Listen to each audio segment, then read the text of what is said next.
Imagine this. You're walking peacefully, sipping your chai, enjoying a good day, and then someone comes, says something rude, and your whole mood crashes. Just one sentence, just one look, and suddenly you're burning inside. But pause for a second. What if I told you the most powerful response is not a reaction, but a redirection? Friends, in life, people will hurt you. That's not a maybe, it's a certainty.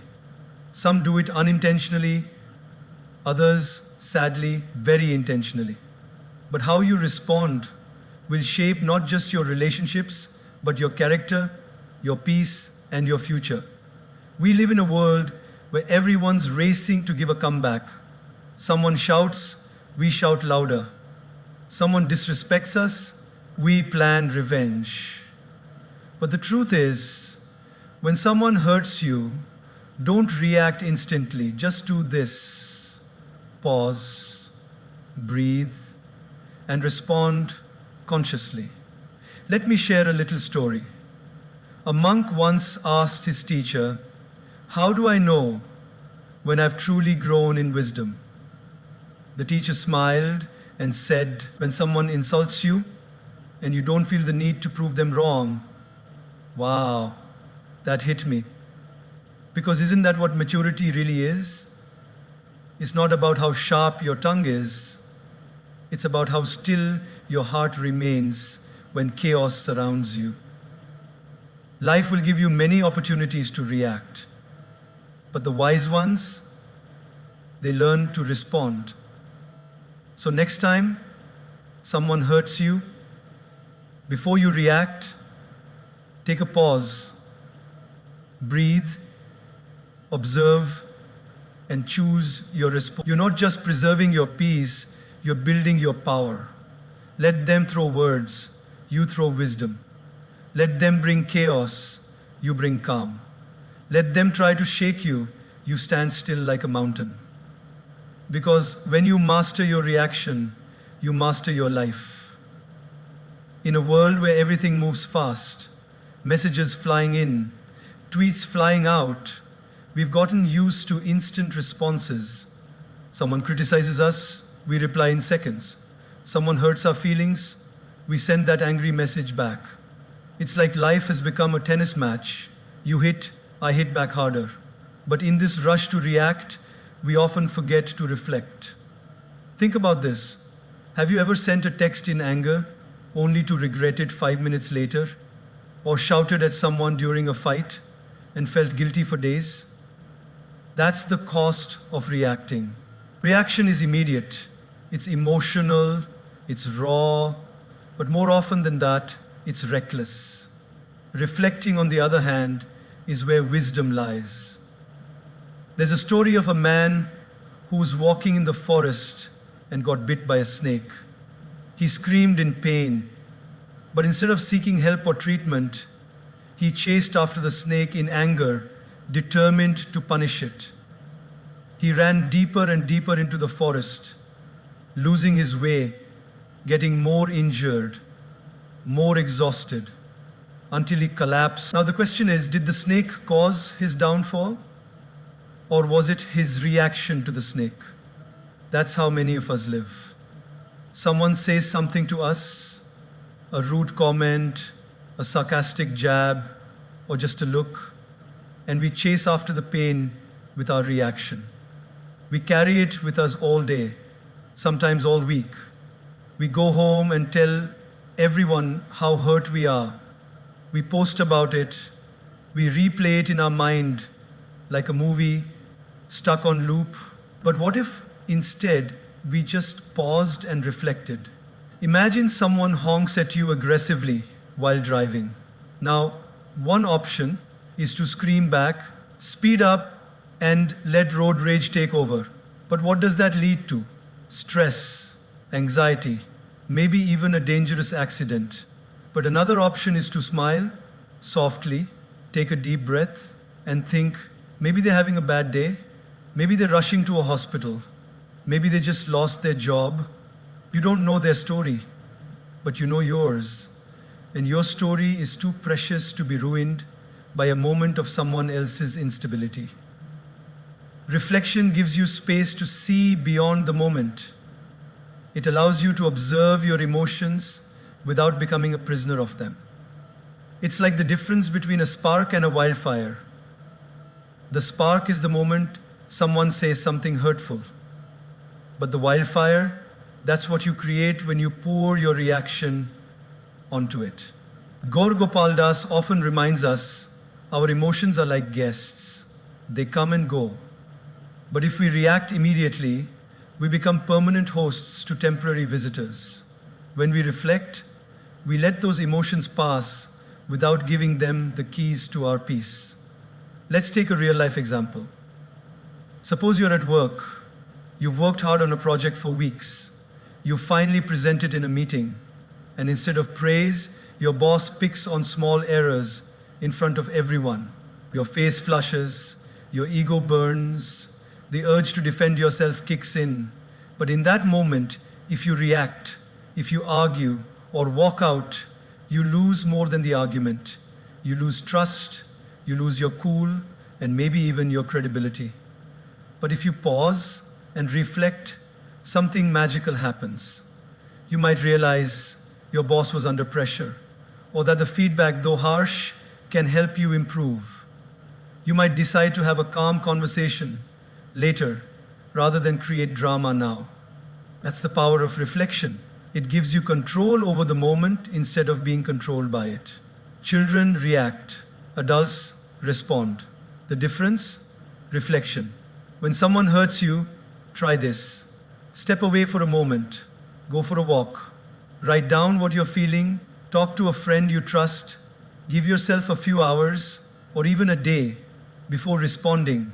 You'll be amazed how differently you see things once the emotional fog has cleared.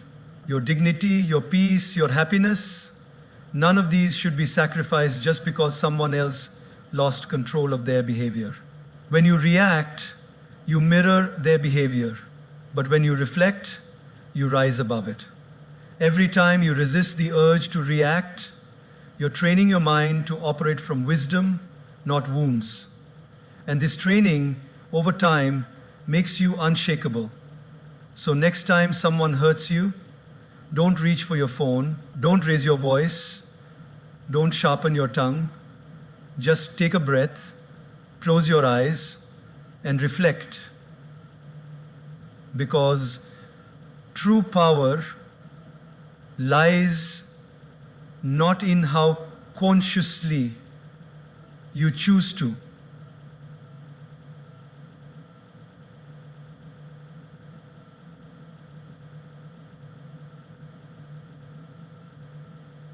Don't raise your voice. Don't sharpen your tongue. Just take a breath, close your eyes, and reflect.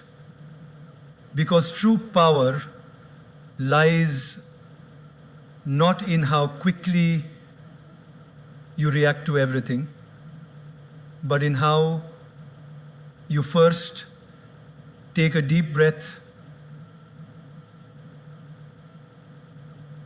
There is a simple wisdom in something we all do every second of our life: breathe. Yet, in moments of stress, anger, or hurt, we forget to do just that. We forget to breathe before we speak.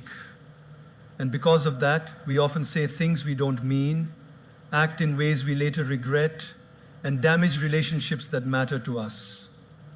Think about this for a moment. How many times in life have you said something in the heat of the moment, only to wish you could take it back a few minutes later? Maybe you were tired, maybe someone pushed your buttons, or maybe you were just having a rough day. But the words came out sharp, impulsive, and raw. And just like that, they hurt someone you care about. That's the power of words, spoken without breathing, without thinking. Breathing before speaking is not just about inhaling air. It's about creating space between the trigger and the response. That one breath becomes the difference between reacting from emotion and responding with intention. There's a beautiful story often shared in spiritual circles. A man came to the Buddha, angry and frustrated. He insulted the Buddha with harsh words, trying to provoke a reaction. But the Buddha sat still, calm and silent. After some time, the man asked, "Why don't you respond?" The Buddha gently replied, "If someone offers you a gift and you do not accept it, to whom does the gift belong?" The man replied, "To the one who offered it." The Buddha smiled and said, "In the same way, I do not accept your anger. It remains with you." Now pause and reflect. How was the Buddha able to stay so calm?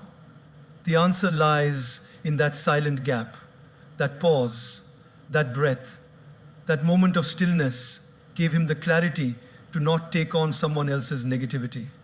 And we can do the same. Let's take an everyday example. Imagine you're in a team meeting. You share an idea you're proud of, something you've worked hard on, and a colleague dismisses it instantly, even ridicules it. You feel the sting of embarrassment, the flush of anger rising up your neck. Every cell in your body wants to snap back to prove them wrong. But instead, you take one deep breath, just one, in through your nose, out through your mouth. In that moment, your heart slows, your mind clears, and instead of reacting with anger, you respond with grace. Thank you for your feedback. Would love to hear more about your perspective. Just like that, you've transformed the energy in the room. You've led with wisdom, not ego. This one breath, this pause, becomes your superpower. You see, when we're emotionally charged, our brain operates from the amygdala, the fight or flight center. It's survival mode. That's why we lash out, shut down, or get defensive. But the moment we breathe consciously, we activate the prefrontal cortex, the rational part of the brain. Suddenly, we're not reacting from fear or anger, we're responding with thought and maturity. Gaur Gopal often says, if you can control your breath, you can control your life. And it's true. The breath is the bridge between your mind and your emotions. It's the invisible thread that ties your inner world to your outer actions. Let's take another example. Picture a parent who just got home after a long, exhausting day. The house is a mess, the kids are shouting, and one of them spills juice all over the floor. The parent is at the edge of snapping. But they stop. They close their eyes, take a deep breath, and count to 5. Suddenly, they see things differently. They see the laughter of their child, the innocence in the mistake, and instead of yelling, they kneel down, clean the mess, and turn it into a moment of connection. That breath saved the moment. That breath protected the relationship. So often, what we need is not more words, but more space between our words, more silence between our emotions, more breath between our impulses. When someone says something hurtful, before you reply, breathe. When life doesn't go your way, before you complain, breathe. That breath may seem small, even unnecessary, but in reality, it is everything. It gives you time to choose your tone. It gives you space to think. And most importantly, it gives you the power to stay in control of yourself. Words once spoken cannot be unsaid, but words delayed through breath can be transformed. And often, silence says more than speech ever could. So let breathing become your daily practice. Before that meeting, take a breath. Before that tough conversation, take a breath. Before hitting send on that angry text, pause and breathe. You'll be amazed how much peace and power you find in just a few seconds of stillness. Because those who master their breath, master their emotions. and those who master their emotions master their lives. It's one of those statements that sounds simple, but holds a deep, transformative truth. Hurt people hurt people. It means that those who inflict pain are often the ones who are silently bleeding inside. When someone lashes out at you, mocks you, ignores you, betrays you, or treats you unfairly, it's natural to take it personally. It's human to feel offended. But the moment we look beyond their behavior and try to understand the pain behind their action, something changes in us. Our heart softens. Our reaction transforms into reflection, and instead of returning pain with more pain, we begin to respond with compassion. Picture this. You walk into a bakery, smile at the cashier, and cheerfully say, "Good morning," but she just glares at you and grumbles, "What do you want?" For a second, your pride kicks in. How rude! Who does she think she is? But then you pause. You wonder, maybe she's going through something. Perhaps she woke up to bad news. Maybe she's struggling financially. Maybe her child is unwell, or she had a fight with someone she loves. You don't know her story, but suddenly your story doesn't have to be affected by hers. So you smile and say, "Rough morning," and you see her eyes soften. That one moment of understanding changed the energy completely. This is what happens when we realize that people often project what they're going through. Many times we walk around wearing invisible wounds. A child who grows up unloved may become a teenager who bullies others in school. A man who has been betrayed may find it hard to trust. A woman who was constantly criticized might speak harshly, not out of strength, but fear. What seems like arrogance, rudeness, or coldness is often a mask for someone who has been hurt deeply and doesn't know how to deal with it. There's a touching story about a man who always seemed bitter. He was the kind who never smiled, never spoke kindly, and always found something to complain about. People avoided him. One day, a new neighbor moved in, a woman full of positivity and warmth. Instead of reacting to his bitterness, she began greeting him every day with kindness. She would say good morning, share small gifts like fruits or flowers, and always smiled no matter how grumpy he looked. Weeks passed. Slowly, the man started changing. One day, he finally said, "No one's ever been this kind to me without expecting anything. Thank you." Later, she discovered he had lost his wife and son in a tragic accident and had been living in silent grief ever since. His rudeness wasn't really about the world. It was about his own pain. Now, apply this to your own life. Maybe there's a colleague who constantly criticizes you, a friend who suddenly distance themselves, a family member who often finds faults in everything you do. Instead of letting their pain turn into your pain, step back and ask, what might they be going through? That question opens a door in your heart, not to excuse their behavior, but to understand it. And that understanding becomes your strength. This doesn't mean you should tolerate toxic behavior or allow people to disrespect you. Setting boundaries is important. But when your heart carries compassion instead of resentment, you protect yourself from becoming what hurts you. Because the truth is, when we don't heal, we hurt. And sometimes that hurt is not even ours to carry. It gets passed down, like an emotional inheritance. You see, a person who is at peace within will never go out and damage someone else's peace. A person who feels truly loved will never intentionally make someone feel unloved. And a person who is emotionally fulfilled doesn't need to pull others down to feel taller. When Gaur Gopal says, "Don't judge people by their actions alone, look at what might be driving those actions." He invites us into a life of empathy, a life where we don't just react to people, but we try to reach people. We listen with more than our ears, we listen with our hearts. If every time someone hurts you, you pause and say, "This isn't about me, it's about their pain," you will begin to protect your inner world from being disturbed by the storms outside. You'll stop absorbing everyone else's chaos. You'll stop taking offense to every cold word or sharp look. Think of it like this. If someone throws dirt at you, you can throw it back, or you can wash it off and walk away clean. The first option leaves both people dirty. The second keeps you pure, centered, and in control.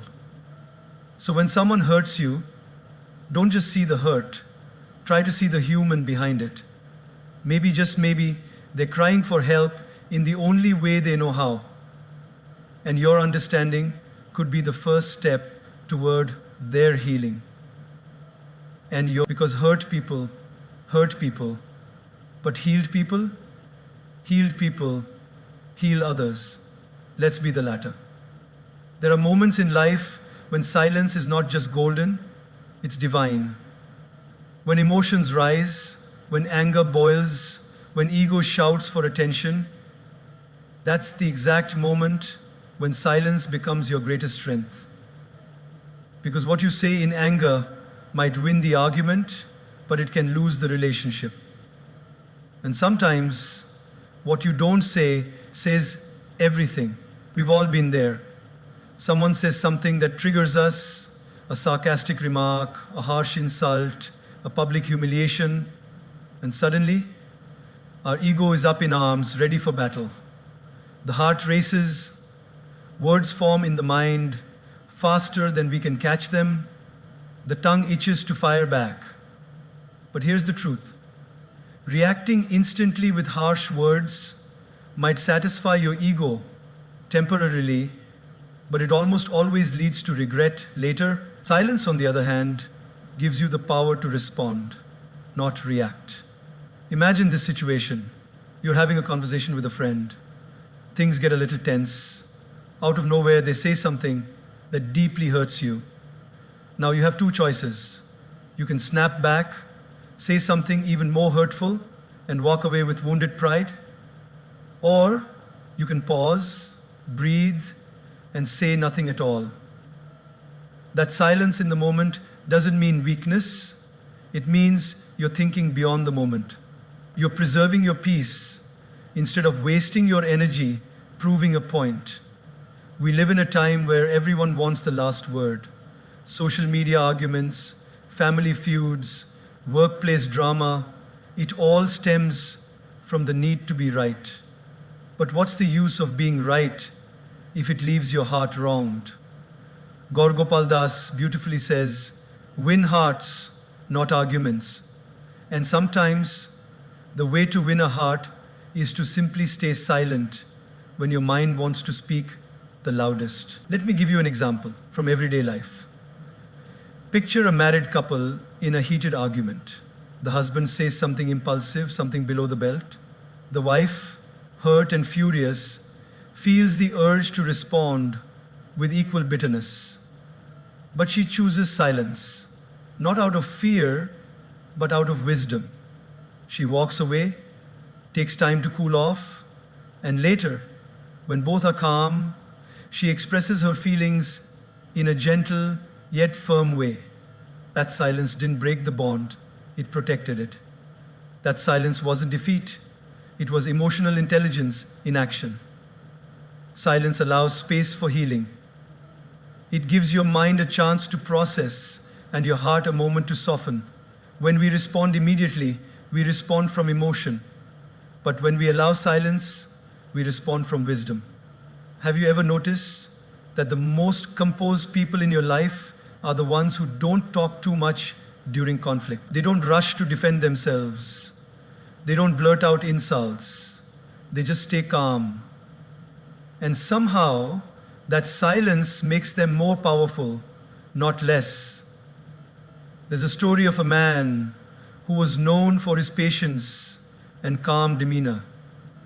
One day, a stranger approached him and began insulting him, called him names, questioned his values, tried to provoke him, but the man said nothing. He just smiled and walked away. Later, someone asked,